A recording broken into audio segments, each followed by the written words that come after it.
countdown for blast off. X minus 5, 4, 3, 2, X minus 1, fire.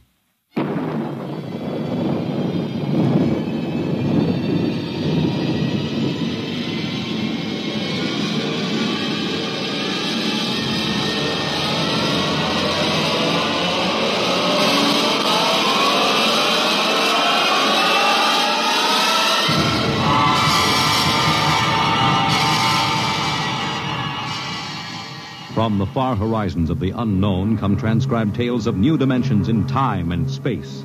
These are stories of the future, adventures in which you'll live in a million could-be years on 1,000 maybe worlds. The National Broadcasting Company, in cooperation with Street and Smith, publishers of astounding science fiction, presents X minus 1.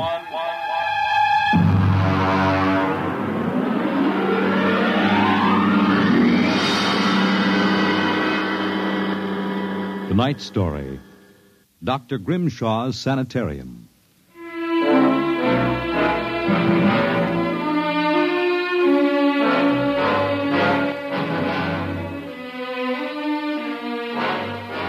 What you will hear in the next half hour represents either a magnificent hoax or the true explanation of the famous Grimshaw Sanitarium scandal which made the headlines back in 1947. The manuscript upon which this account is based was removed by the New York State Police from a fountain pen cover found in the doorway to Dr. Grimshaw's study. We offer this manuscript as evidence only. Whether it is authentic or not, you must judge for yourselves. My name is John Dougherty. I'm a graduate of Hamilton College, class of 34, a member of Theta Alpha. I'm one of those fools who wanted some excitement in life, so instead of going into my father's shoe business, I became a private detective. These are facts. You can check them if you like. The rest of what I write here is so fantastic that I don't expect it to be believed. If anyone should find this manuscript and read it, all I ask is that you notify Miss Millicent Armbruster of 299 Wallace Avenue, Buffalo, that Johnny Dougherty is dead. On the evening of July 1st, Miss Armbruster and I were driving to a wedding. Not our own, although I wish it had been. It was Sunday, and in order to avoid traffic, I took the Old Mill Road, a single-lane dirt affair that runs past the Gowanda Cemetery. Johnny, aren't you going too fast? Not for this road.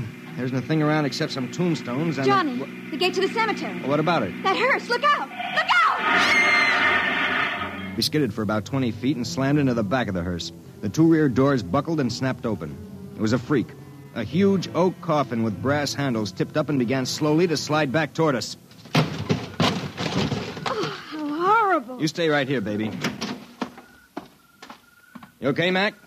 You don't pay much attention to speed limits, do you, Jack? Now, look, let's not get hung up on who was right and who was wrong. I was going too fast, and you were traveling without lights after dark. Let's see your driver's license. Right here. Oh. Private eye, eh? Now, if you don't mind, who does this joy wagon belong to? Gowanda Funeral Service. It's being rented to Grimshaw. Who?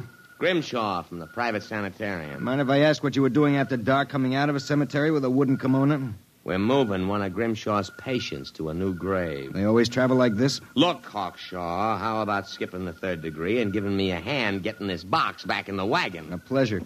Better screw on that cover again. It's going to slide off. Let's get it in the hearse first. Okay, Junior. You get on that end. Okay. You ready? Yeah, lift. Just slide it. Oh, brother, who's in there, King Kong? Look out for the cover. I told you that would happen. What's the guy's name, Junior? Oh, why don't you ask him, Sherlock Holmes? A real wise guy, huh? I've got half a mind to report this accident. Yeah, well, go ahead. See where it gets you. Now, if you'll pardon me, I'll deliver the body.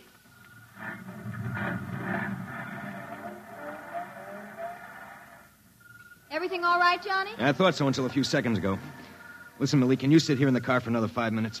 Where are you going? For a stroll through the cemetery. Oh, Johnny, stop making jokes. When we lifted that coffin back on the meat wagon, I got a good look inside it. Ugh. Yeah, exactly how I felt. I figured we'd knock the stuffing out of the corpse, only I didn't expect the stuffing to be sand. What? Yes. That wasn't a body, that was a dummy stuffed with sand, a dummy with a wax face. Johnny! Which brings up an interesting question. Who's supposed to be in that box, and, just where is the dead man spending his time?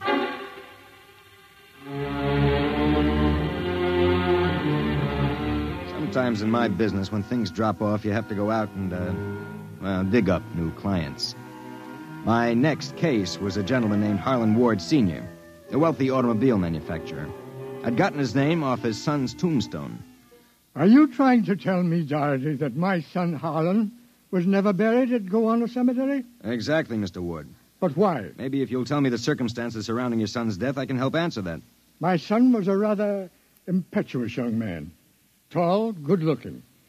After his graduation from Princeton, he began drinking quite heavily. After he got into a couple of scrapes, we sent him to Dr. Grimshaw's Sanitarium in the hopes that he could be cured. While my wife and I were in Europe, we received word that he died, buried at Gowanna in our absence. Last week, my wife and I decided to have his body removed to the family vault here at Short Hills. How'd your son die? Suicide. You never saw the body? No, we couldn't get back from Europe in time. Now you tell me that his coffin contains a dummy. How do I know this whole thing isn't a plan to fleece me? You don't. But you're a rich man, Mr. Ward, and you're perfectly willing to take a chance that I'm on the level and that your son may still be alive. You sound very sure of yourself, Mr. Doherty. My fee is a $2,000 retainer plus expenses. What sort of expenses? However much it costs to take the cure at Dr. Grimshaw's Sanitarium.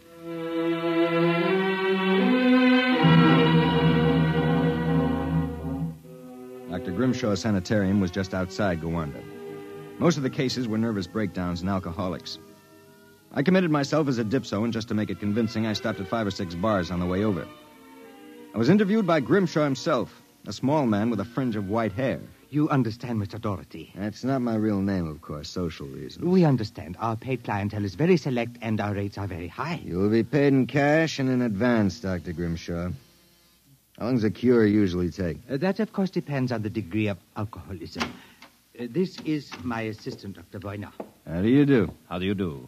We are accepting Mr. Doherty as a patient. Better place him in the ward with Mr. K and Mr. Keiki. Mr. K is a long-term patient, Mr. Doherty, a highly intelligent man, formerly a professor of plant pathology.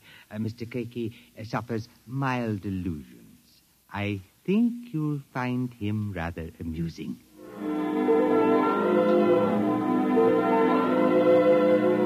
After about 3 days, my roommates Arthur Kay and Crakey got used to me. And we even began to play three-handed bridge. Kay was a chronic dope addict, an intelligent, sensitive man. Crakey was nothing but a clown. He kept a big black cat named the Professor, which he talked to as if it were human. And so I said to her, my dear Countess, if you don't like the company of my cat, then you don't like me. She looked at me as if I were insane. But, of course, the joke was on her because I was. Professor? The professor is very sociable. Excellent company. Except when he kills birds and deposits them in your bed. He's nothing but a feline murderer as far as I'm concerned. See? You have insulted him, Mr. K. Come here, Professor. Let's make friends. How about giving me your paw? Oh! Scratched me, you black devil. You insulted him. You hurt his feelings. Well, just keep him away from me. It will be a pleasure. I would advise you not to insult him again. Good afternoon and evening. Is he always as nuts as that? Ever since I've been here. What's his problem? Manic depressive. And a little paranoid, too. How long have you been here, Arthur? At Grimshaw's 2 years. I left for a while, but I couldn't stay away from the junk, so I committed myself again. Did you, happen to know a patient here named Harlan Ward? Why do you ask that? Did you know him? I met him socially a few times. I understand he died here. So the newspapers said. I wouldn't know. Suicide, wasn't it? Was it? You're being pretty careful, aren't you? Mr. Doherty, what would you say if I were to tell you that I don't believe Harlan Ward is dead? What? Makes you so certain? He used to share this room with us. He slept in the same bed you now use. I see. He was an alcoholic, doing quite well, too, from what I could observe. We all expected him to go home soon. Then one evening he had a violent fight with Crakey. Crakey accused him of snooping or something. Later that night, Grimshaw and Voyner took him out. Where? Where they take all the special treatment cases to the charity clinic. It's that small building on the other side of the stone wall. A few days later, we read about his death. Suicide, they said. Just what makes you think he's still alive, Arthur? This. About a month ago, I was in the garden next to the wall that separates us from the charity clinic. Suddenly, I thought I heard a sound, like a child whimpering. It stopped. And a moment later, this note came over the wall, wrapped around a stone. What's it say? Help me, for God's sake, Harlan Ward. Arthur, how would you like to have some fun? Like what? Like sneaking out tonight and going over the wall to the charity ward? What do you say? It would break the monotony a little. I suppose there's no real harm in it. Of course not. I'd go alone, but I'll need help scaling the wall. Will you do it? All right. I'll go with you.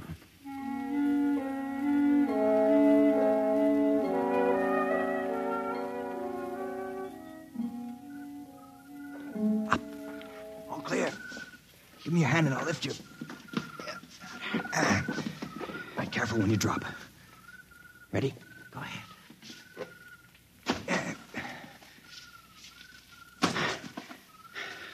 There's a charity building over there, the one with the lights in the basement window. Come on.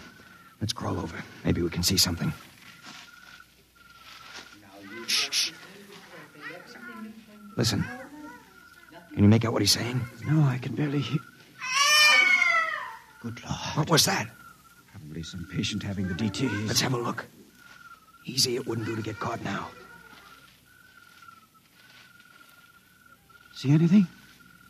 Some sort of laboratory. I can see Grimshaw and Voyner and something else. What? There's a child with its back toward me. Now take it quietly. It will be easier. Please, don't.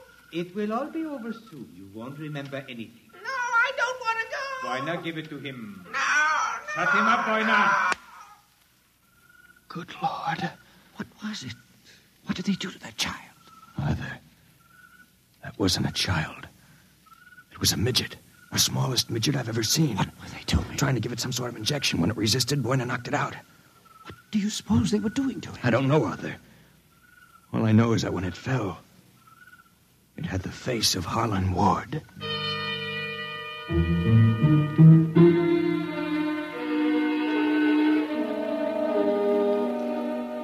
All the way back to our room, my brain was working like some frantic pinball machine. Only the score somehow wouldn't add up. The pieces were there, all right. A crazy old doctor, a brutal assistant, a private sanitarium, and a midget with a dead man's face. I thought that when I got back to our room, I'd have some time to think about it. I'd forgotten about our friend, the happiness boy, Count Crakey. So, I've caught you. Fine, you've caught us. Now how about crawling back into the woodwork like a good little count? Where were you? Mink hunting. Arthur and I like to go mink hunting at night. You make fun of Count Crakey? I shall report you to Dr. Voyner. You'd better not if you know it's good for you. So, you threaten me? Me, Count Crakey? I shall scream for help. Help! Help! Did you hurt him? Just knocked him out. What do we do now? Put him to bed. Hope that when he wakes up in the morning, he's forgotten the whole thing. And if he hasn't? He's too crazy for them to take seriously anyway. Come on, let's get him back into bed.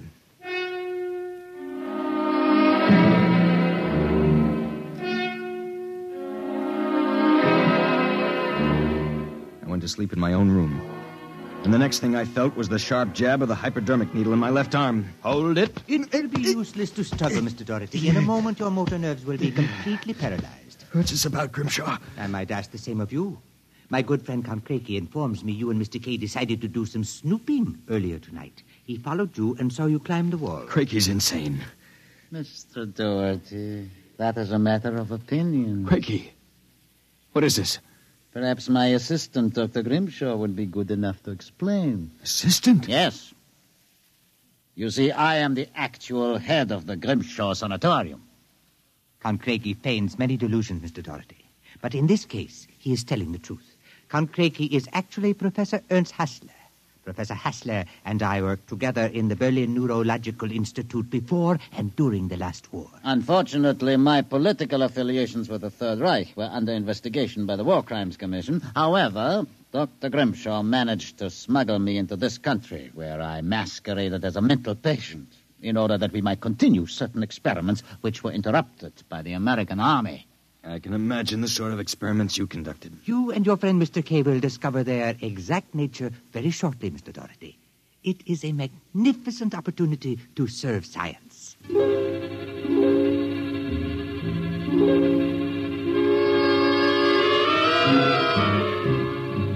passed out. And the next thing I knew, I was coming to in a different room and hearing the voices of Voyna, Grimshaw, and Craigie, as if from a great distance. Pituitrin. Pituitary. 4 cc's. 4 cc's. How are the measurements? Reducing rapidly. We'll operate at once. Have Voyna start the anesthesia. Very well, Doctor. Come in.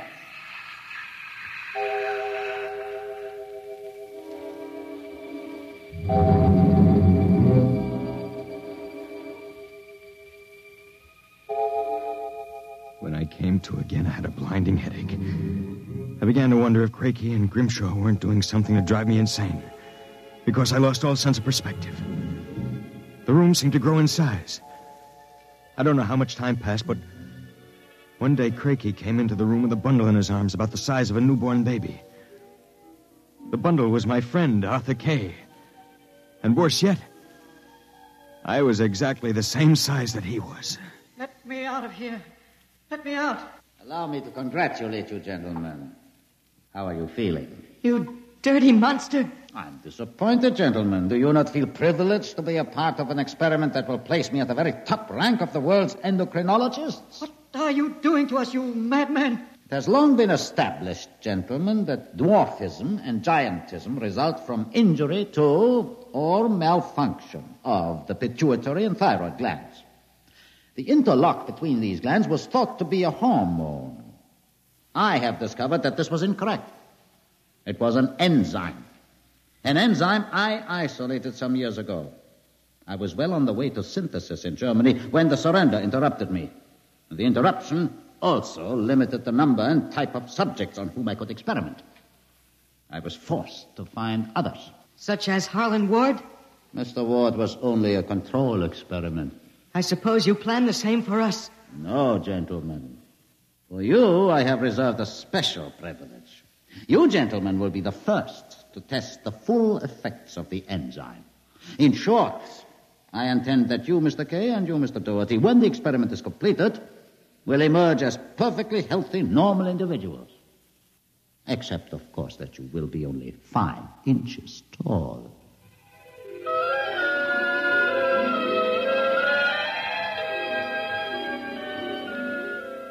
The days and nights that followed were a living nightmare. A nightmare from which Arthur and I awoke for brief periods to find ourselves in a strange new world. A huge, frightening world where everything seemed enlarged 100 times. When we finally emerged, we found ourselves imprisoned in a tiny mouse cage. Judging by the relative size of things, we could not have been more than 5 inches tall. Now we realized the experiment was at an end. That from now on, it was either escape or be destroyed. How's it coming, Arthur? Another moment. I think I'll have this lock worked loose. And if we escape, then what? We'll worry about that after we get out of this mouse cage. Suppose we don't make it. At least you've written the story on that scrap of paper. Someone may find it and read it. Nobody will believe it. Then why did you bother to write it? I don't know. I suppose I want the world to know what happened to me. That does it. Help me push the door open. Now what? The first job is getting down to the floor. I think we can make it by sliding down the telephone cord. Are you game? Go ahead. I'm right behind you. Easy now. Look out.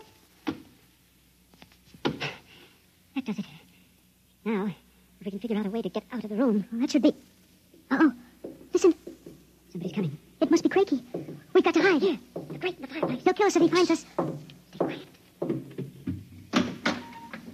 Well, my friends, Time for feeding. I trust that you... So, you have managed to break out. It won't do, you know. There is no way you could have gotten out of the room with the door and window locked. I know you are in here. I would advise you to save yourselves trouble and give up. Very well, my tiny friends. If you prefer to play the game of cat and mouse, then I shall be happy to furnish the cat. There is no way you can get out. What now? He's gone for the cat. If that monster ever gets in here, we're goners. There must be... Wait a minute. What? You see that thin strand of wire running along the molding? What about it? It's the automatic fire alarm. When the alarm is tripped by a fire or short circuit, all the locks are sprung so that the patients can escape from their rooms. If I can short that wire before Craigie lets the cat into the building, let's go. There's a tiny sliver of steel from the cage on the floor. I'll work with that. You keep an ear to the door. Go ahead. This insulation is tough as rawhide. Christ, this stuff. Hurry up, Arthur, for God's sake. There it is. Stand away. I'm going to short it. Ready? Okay. We made it. There goes the door. Let's make a run for it down the hall. If we can get to the garden, we've got a chance. I smell smoke. The short may have actually started a fire. Come on. Wait a minute. I have to go back. The manuscript. Don't be a fool. There's no time. Come on. You go ahead. I'll catch up. Hurry up. I'll wait in the hall. Only a second. I've got it. Come on. There's nothing to stop us now. Arthur? Where are you? It's funny. Arthur? Arthur? Arthur, what's happened to you?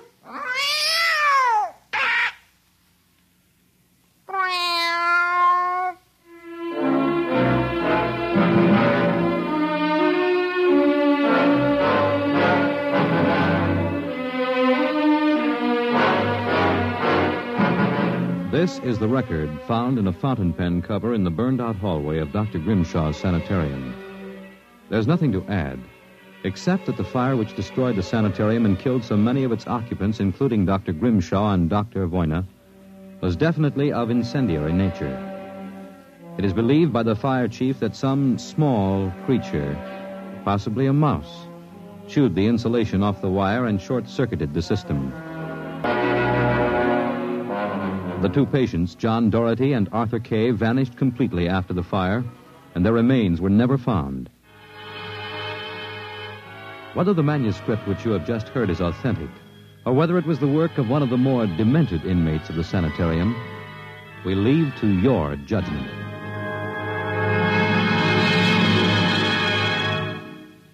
You have just heard X-1, presented by the National Broadcasting Company in cooperation with Street and Smith, publishers of astounding science fiction. Your announcer, Fred Collins. X-1 was directed by Fred Way and is an NBC Radio Network production.